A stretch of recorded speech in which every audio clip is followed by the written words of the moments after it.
नमस्कार, मैं हूं आपके साथ हर्षिता और आप देख रहे हैं स्टेट टुडे न्यूज। आइए बढ़ते हैं कुछ खास खबरों की ओर।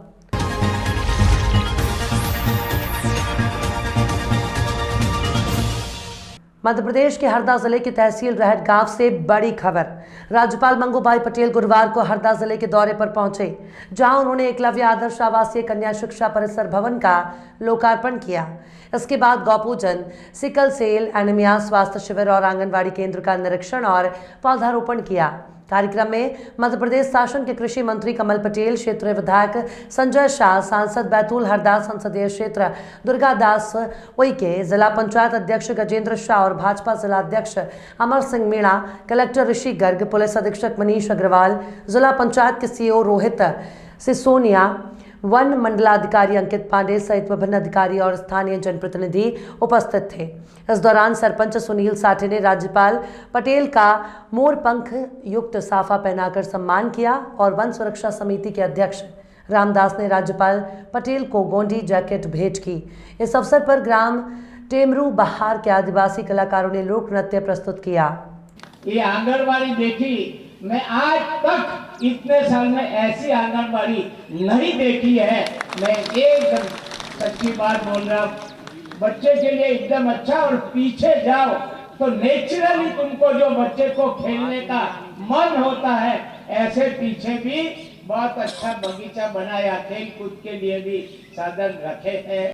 शहडोल जिले के गोहपारू थाना क्षेत्र के मझौली गांव में पति ने पत्नी को मौत के घाट उतार दिया है। पति चाह रहा था कि उसकी पत्नी की नानी की भूमि वो अपने नाम करा ले, लेकिन पत्नी ने इस बात से मना कर दिया। पति इस बात को लेकर नाराज हो गया और लाठी डंडों से पीट कर पत्नी की हत्या कर दी है। बुधवार की रात तकरीबन 10 बजे पति पत्नी खाना खाने के बाद चर्चा कर रहे थे, तभी अचानक महिपाल कोल ने पत्नी श्यामा बाई उम्र 28 वर्ष से बात करते हुए कहा कि उसकी नानी की भूमि 3 एकड़ है जो महिपाल कोल अपने नाम में करवाना चाह रहा है। इस बात को मृतका श्याम बाई ने मना कर दिया और पति महिपाल कोल से कहा कि और भी बहनें हैं, उन्हें भी नानी जमीन देगी, जिससे नाराज पति ने मृतका से विवाद करना शुरू कर दिया और पास में रखी लाठी से बुरी तरीके से उसे पीटने लगा। घायल अवस्था में मृतका श्याम बाई ने इसकी जानकारी अपने भाइयों को दी। भाइयों को मामले की जानकारी लगते ही वो घटनास्थल के लिए रवाना हुए, लेकिन जब मृतका के भाई वहां पहुंचे तो उसकी बहन मृत अवस्था में पड़ी थी। एक महिपाल कोल नाम का व्यक्ति है जो जमीनी विवाद को लेकर अपनी पत्नी श्याम बाई की हत्या किया है। देर रात इसकी सूचना 100 डायल के माध्यम से थाना गोहपारू को प्राप्त हुई थी और पुलिस मौके पर पहुंची और मौके की कार्रवाई की गई है। और मौके पर ये मालूम पड़ा कि उसके पति ने जमीनी विवाद को लेकर मारपीट की है और जिसकी वजह से उस महिला की मौत हुई है। मर्ग पंजीबद्ध किया गया है, मौके की कार्रवाई की गई है, आरोपी को गिरफ्तार किया गया है और माननीय न्यायालय पेश किया गया है। विशेष क्षेत्र विकास प्राधिकरण पचमढ़ी के तत्वाधान में लाडली बहना योजना शिविर प्यारेलाल कतिया धर्मशाला में 16 मार्च 2023 से 24 मार्च 2023 तक आयोजित समस्त महिला हितग्राहियों को 2 चरणों में लाडली बहना योजना का फॉर्म जमा करने के लिए लगाया गया। पहले चरण में समस्त महिलाओं के KYC की जाएगी और दूसरे चरण में फॉर्म जमा कराए जाएंगे, जिसमें विशेष क्षेत्र विकास प्राधिकरण के अध्यक्ष श्री कमल दूध, पार्षद संजय लाडवानी, मंडल अध्यक्ष पवन झा, पूर्व पार्षद संजीव जायसवाल, परवेज कुरैशी, अन्य भाजपा कार्यकर्ताओं ने महिलाओं को जागरूक करने, शिविर तक पहुंचाने में विशेष भूमिका निभाई।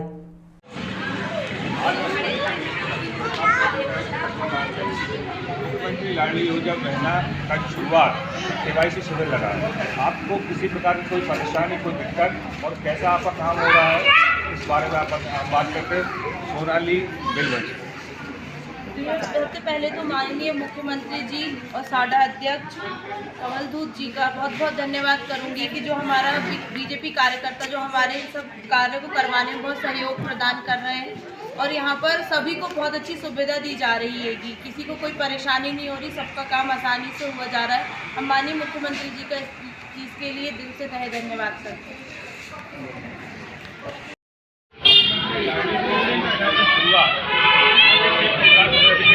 तत्वाधान में विशेष शिविर महिलाओं के KYC संबंधित प्यारेलाल करके धर्मशाला में लगाया गया है। आइए हम बात करते हैं साडा परिवार के अधिकारी जीवन से, उन्होंने कैसी व्यवस्था महिलाओं के लिए जमाई है। आइए। हमारे अध्यक्ष महोदय कमल दूत जी का हमेशा प्रयास रहता है कि सरकार की जितनी योजनाएं हैं वो पब्लिक तक पहुँचे और पब्लिक उससे लाभान्वित हो, और पूरा प्रयास रहता है उसमें। उसी कड़ी में जो है ये कार्यक्रम रखा गया है, और हम चाहते हैं कि ये सारे की सारी जितनी महिलाएं हैं इससे लाभान्वित हों। आज से विशेष विकास प्राधिकरण के तत्वाधान में केवाईसी शिविर का आयोजन किया गया। आइए हम बात करते हैं पूर्व शासक प्रतिनिधि संजीव जायसवाल जी से। उनका क्या कहना है इस कार्यक्रम के संबंध में, उन्हें क्या निर्देश उनकी पार्टी ने दिया है। आइए बात करते हैं संजीव जायसवाल जी। आदरणीय मुख्यमंत्री शिवराज जी चौहान जी की ये स्कीम उन्होंने लागू करी है। इसको क्रियान्वित करने के लिए हमारे क्षेत्र के विशेष क्षेत्र विकास प्राधिकरण के अध्यक्ष आदरणीय कमल दूत जी और उनके स्टाफ की सतत टीम ने कल से यहाँ पर ये शिविर लगाया है। इस शिविर में 23 से 59 साल की महिलाओं, लाडली बहनों के लिए ये शिविर लगा है। इसमें प्रति माह 1000 रुपये उनको मिलेगा।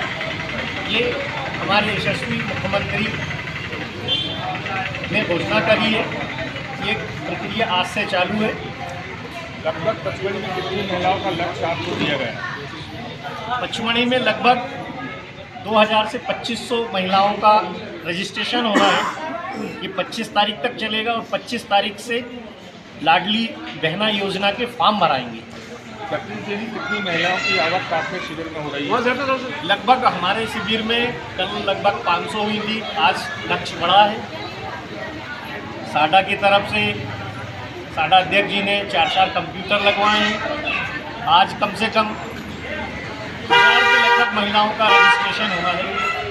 और टारगेट से पहले, तिथि से पहले ही आप टारगेट पूरा कर लेंगे, ऐसी हमारी आशा है। बिल्कुल बिल्कुल, हम भी लगे हैं और हमारे साडा अध्यक्ष जी भी लगे हैं कि शीघ्र अतिशीघ्र जो योजना है जिसमें लाडली बहनों को शिवराज जी की तरफ से जो स्कीम चालू है उसका लाभ मिल सके।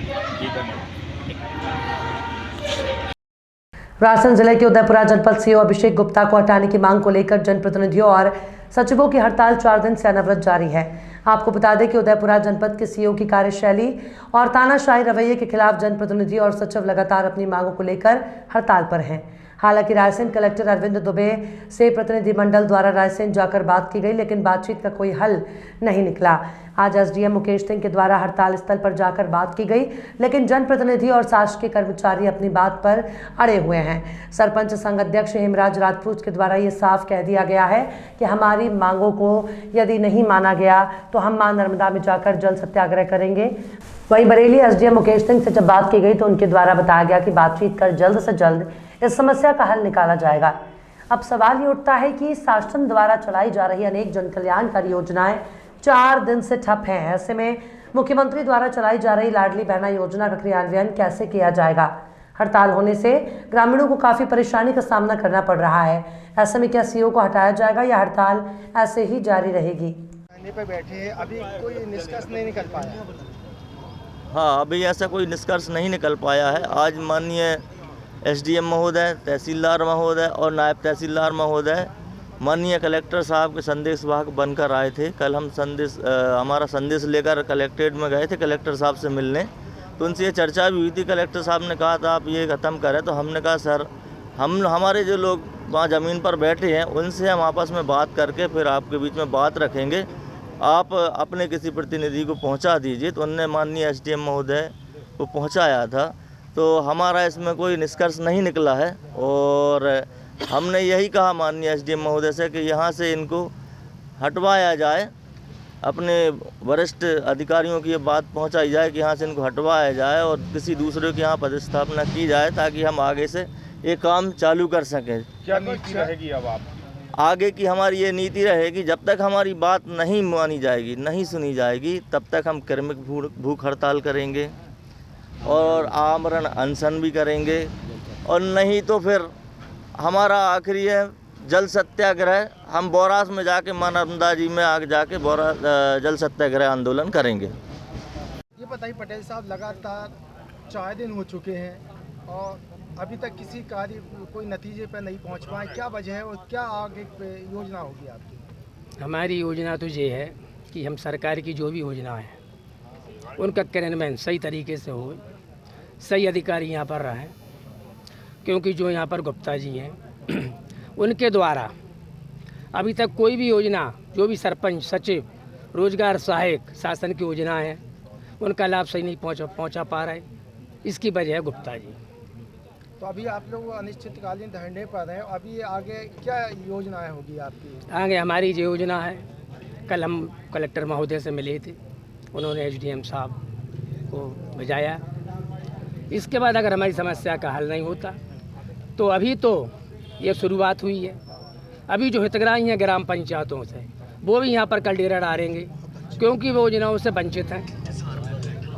अतः गुप्ता जी को शीघ्र हटाया जाए, क्योंकि अब पहला है ऐसा कि अभी तक ऐसा कोई अधिकारी यहाँ पे भ्रष्ट अधिकारी नहीं आया, जिसके विरोध में सरपंच, सचिव, रोजगार सहायक, जनपद के समस्त अधिकारी, कर्मचारी जो कि विरोध में बैठे हैं, इनको तत्काल हटवाया जाए। इसका सिवा भी आपकी बात चर्चा की गई है मेरे द्वारा। जो हमारे जनप्रतिनिधि हैं या जो शासकीय कर्मचारी हैं, ये जनपद प्रांगण में अपनी कुछ मांग है इनकी, जो जनपद सीईओ यहाँ कर हैं उनके विषय में लेकर के इनकी मांग है, इनसे चर्चा की गई है। और ये इनसे चर्चा में ये चीज़ निकल के आई है कि जो जनहितैषी काम है जिनको अवरुद्ध हो रहा है, ये शीघ्र इस गतिरोध को ख़त्म करें और जनहितैषी कार्यों को करने के लिए वापस क्षेत्र में लौटें। अभी कोई निष्कर्ष नहीं निकल पाया उठने का? चर्चा चल रही है, शीघ्र इस बारे में हमारा जो बात चल रही है वरिष्ठ स्तर पर भी चल रही है। इसमें शीघ्र निर्णय लिया जा करके जो भी कार्रवाई होगी वो कराई जाएगी और आप सभी को अवगत कराया जाएगा। ये गतिरोध शीघ्र खत्म कर लिया जाएगा।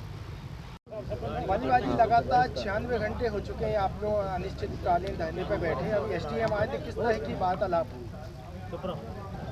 एसडीएम महोदय से हमारी बात हुई है कि अभिषेक गुप्ता जो जनपद पंचायत के सीईओ हैं, इनको आप हटा दीजिए। हम लोग शासन प्रशासन का सहयोग करने के लिए और शासन की हितैषी योजनाओं को धरातल पर उतारने के लिए तैयार है। किस तरह की योजनाएं जो है जिन पर रोड़ा बने हुए हैं? लाडली बहना योजना है और शासन की अन्य योजनाएं, उन सभी योजनाओं की जो फाइलें रहती हैं वो हमारे सीईओ महोदय उनको अटका के रखते हैं और हर काम में व्यवधान पैदा करते हैं। कल आपकी कलेक्टर से भेंट हुई थी, किस तरह का आश्वासन मिला था? कलेक्टर महोदय ने बहुत अच्छे माहौल में हम लोगों की बात सुनी और सीईओ महोदय के संबंध में भी उन्होंने बात कही। हम लोगों से बातचीत के बाद हमने यही कहा था कि हम हमारे सब साथियों के बीच में बैठ के ही हम कोई निर्णय लेंगे। आज शासन के प्रतिनिधि के रूप में कहिए, कलेक्टर महोदय के प्रतिनिधि के रूप में कहिए, एसडीएम महोदय हमारे बीच में आए थे और उनसे भी हमारी यही बात हुई है कि वर्तमान सीईओ महोदय के साथ हम लोग काम नहीं कर पाएंगे। तो अब आगे आपकी क्या नीति है, क्या रणनीति क्या है? हम लोग अपनी मांग लेकर बैठे हैं और शासन से अपेक्षा है कि हम लोगों की शीघ्र मांग पूरी करें। प्रतिवर्ष अनुसार इस वर्ष भी बस स्टैंड स्थित पीपल वृक्ष के समीप दशा माता के पवित्र स्थल पर नगर की सुहागिन महिलाओं द्वारा दशा माता की पूजा अर्चना की गई। प्रातः 4 बजे से महिलाओं द्वारा माता की पूजा प्रारंभ हो गई थी। प्राचीन मान्यता के अनुसार ये व्रत सुहागिन महिलाएं अपने परिवार की सुख शांति और समृद्धि के लिए विधि विधान से करती हैं। ऐसी मान्यता है कि पुराने समय में राजा नल द्वारा दशा माता के व्रत का अपमान करने की वजह से पूरे वर्ष राजा नल माता के प्रकोप से दर दर भटकने को विवश हो गए। दोबारा जब राजा नल और दमयंती द्वारा माता के विधि विधान से पूजा अर्चना की गई, तब माता ने प्रसन्न होकर राजा नल की दशा को सुधारा। पूजा अर्चना का ये दौर शाम 6 बजे तक निरंतर जारी रहा। महिलाओं द्वारा सैकड़ों की संख्या में माता के विधि विधान से पूजा अर्चना की गई और घर परिवार के सुख शांति समृद्धि के लिए प्रार्थना की। क्या किसका व्रत किया है आपने और क्या पूजा करते हैं? हमने दशा माता की पूजा की ताकि बिगड़ी हुई दशा सुधर जाए और हर व्यक्ति चाहता है कि मैं भी करोड़पति बनूं। पैसे वाले तो शामगढ़ में बहुत है, पर सब करोड़पति अरबपति बनना चाहता। यही इच्छा लेके हम माँ के दरबार में आते हैं। अच्छा जी, ये बताइए कि इस व्रत को महिला विवाहित महिला करती है या अविवाहित महिला करती है? अक्सर तो नियम में तो आता है कि शादीशुदा करती है, आदमी भी करते हैं, लेकिन कुंवारी लड़कियां नहीं करती। इसका क्या फल होता है इसको व्रत का? इसका फल होता है कि कोई त्रुटि हो गई अपन से पूजा में तो वो माफ़ी भी मांग सकते हैं माता रानी से। साल भर के अंदर कुछ भी गलती हो सकती है, तो वो गलती की याचना भी करते हैं और माँ से कुछ मांगने भी आते हैं। क्या नाम है आपका? कलावती टेलर। पूजा अर्चना की जा रही दशा माता की, वो पूजा अर्चना का क्या महत्व होता है और उसका क्या विधि विधान है? आज दशा माता का व्रत पूजन बड़े धूमधाम के साथ में पूरे ही भारत में किया जाता है। और दशा माता का व्रत पूजन इसी कथा में बताया गया है कि राजा नल और दमयंती के माध्यम से दशा माता का व्रत पूजन किया गया था। राजा नल के माध्यम से दशा माता के डोरे का अपमान हुआ, जिसके कारण साल भर तक उसे बड़ी परेशानियों का सामना करना पड़ा। अगले साल जब फिर से चैत्र कृष्ण पक्ष की 10वीं तिथि आई तो राजा नल और दमयंती ने जोड़े से दशा माता का व्रत पूजन किया, पीपल का पूजन किया और कच्चे सूत के धागे को नगर पुरोहित के माध्यम से लेकर के अपने गले में धारण किया। तब उसके जीवन में फिर से खुशहाली आई है और उसका जीवन सामान्य हुआ। आज दशा माता के व्रत पूजन का बड़ा विधान होता है, जिससे महिलाएं बड़े ही बढ़ चढ़ करके करती है। आज प्रातःकाल 4 बजे से ही शामगढ़ शिव हनुमान मंदिर के पास में सबसे पुरानी पीपल का पूजन प्रारंभ हो चुका था, जो अनवरत अभी तक चल रहा है। इसको विवाहित महिलाएं करती हैं और अविवाहित महिलाएं भी करती हैं? इसे विवाहित, जिनका विवाह हो चुका है, वे सारी महिलाएं करती हैं और विवाह हो जाने के बाद में इस व्रत को ससुराल में ही लिया जाता है, ऐसी भी मान्यता बताई गई है। क्या नाम है आपका? पंडित विक्रम पुरोहित, शामगढ़ नगर पुरोहित। अशासकीय स्कूल ब्लू बर्ड अकादमी सांकला जोड़ चरनाल की तूफान गाड़ी ने बाइक सवार गोविंद सिंह पुत्र भगवान सिंह की बाइक में जोरदार टक्कर मारी, जिसके कारण गोविंद सिंह की घटनास्थल पर ही मौत हो गई है। प्राप्त जानकारी के अनुसार मृतक ने शराब पी रखी थी। अहमदपुर पुलिस को सूचना मिलने पर पुलिस पहुंची। एएसआई परिहार और 100 डायल के जितेंद्र गुप्ता, आरक्षक 151 ज्ञान सिंह सोलंकी अन्य स्टाफ के साथ घटनास्थल पर पहुंचे। शव को पोस्टमार्टम के लिए श्यामपुर अस्पताल पहुंचाया गया। अहमदपुर स्वास्थ्य केंद्र में डॉक्टर नियुक्त हैं, लेकिन आए दिन डॉक्टर केसी मोहनिया की ड्यूटी बीएमओ द्वारा श्यामपुर में लगा दी जाती है, जिस कारण से आम जनता को मेडिकल पोस्टमार्टम के लिए श्यामपुर जाना पड़ता है। नर्मदापुरम नरसिंहपुर सांसद उदय प्रताप सिंह को कॉमनवेल्थ पार्लियामेंट्री एसोसिएशन सीपीए राष्ट्रमंडल संसदीय संघ में भारत देश की ओर से प्रतिनिधि नामांकित किया गया। क्षेत्र के लिए बड़ी उपलब्धि के रूप में भारत सरकार के सुझाव पर लोकसभा अध्यक्ष द्वारा सांसद श्री राव का कॉमनवेल्थ पार्लियामेंट्री एसोसिएशन में भारत के प्रतिनिधि के रूप में नाम निर्देशित किया गया है। लोकसभा सचिवालय द्वारा तदाशय की जानकारी देते हुए उल्लेखित किया गया कि कॉमनवेल्थ पार्लियामेंट्री एसोसिएशन की कार्यकारिणी समिति में आपको CPA India union branch Bharat की संसद से क्षेत्रीय प्रतिनिधि के रूप में नामित किया। ये उल्लेख किया जा सकता है कि राष्ट्रमंडल संसदीय संघ के 9 भौगोलिक क्षेत्र हैं और अफ्रीका क्षेत्र को छोड़कर प्रत्येक क्षेत्र के सीपीए कार्यकारी समिति में 3 क्षेत्रीय प्रतिनिधियों द्वारा प्रतिनिधित्व किया जाता है। खबरों में फिलहाल इतना ही। और भी खबरों के अपडेट्स के लिए आप देखते रहिए स्टेट टुडे न्यूज़।